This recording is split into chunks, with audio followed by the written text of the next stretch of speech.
कोई मंगल सिंह नाम हो तो ऐसा बुरा नहीं मानेगा। तुम्हारे बाबा मंगल सिंह बहुत बड़े डाकू थे, तो उस बात को बेचारा दबाएगा। अब वो बताएगा थोड़ी कि हम मंगल सिंह के पोता हैं, डाकू थे हमारे बाबा जी।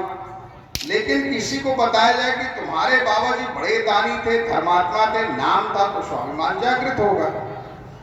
सनातन धर्मावलंबियों को अंग्रेज ने यही किया। हमारी शिक्षा नीति, खान पान, और आज भी हम भुगत रहे हैं, अभी उससे उभरे नहीं हैं हम। वो दिखाया गया और हमने वही मान लिया। हिंदू माने हीन, सनातन परंपरा यानी देहाती परंपरा। उस स्वाभिमान को जागरण कब हुआ? अगर मैं मानूं, और हमारे योद्धाओं ने लगातार काम किया, चाहे हमारे शिवाजी महाराज हो, और भारत में ये विलक्षण स्थिति रही कि जब लगा कि सनातन धर्म डूब रहा है, तब तब भगवान ने कृपा की और कोई ना कोई महापुरुष समय समय पर पैदा। जब भी कठिनाई आती है तो एक बात जरूर याद आती है कि मुगल काल में ही भक्ति काल का उदय होता है।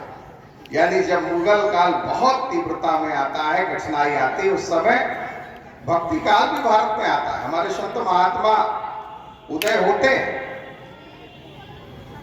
1192 ईस्वी में पृथ्वीराज चौहान हारे और हिंदू स्वाभिमान दबा, और वो स्वाभिमान अगर जागृत हुआ तो 1992 में जागृत हुआ। इसको याद रखिए, वो स्वाभिमान जागृत हुआ। हमको लगा अयोध्या जी में एक, जिसको हम ढांचा कह देते हैं, जहां भगवान रामलला विराजमान थे, वो ढांचा टूटा।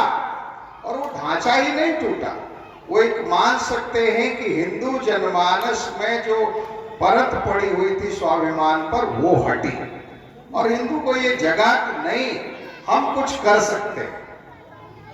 केवल इतना ही तो आत्मविश्वास हिंदू क्या नहीं कर सकता, आप बताइए। हमारे मंदिरों को कितना तोड़ा गया। अभी सोमनाथ जी की हमने वर्षगांठ मनाई।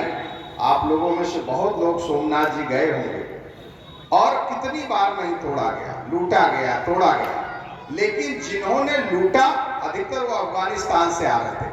आज भी वो लुटेरे, फकीर, दरिद्र बने हुए हैं, और सोमनाथ जी महाराज लहरा रहे हैं। ये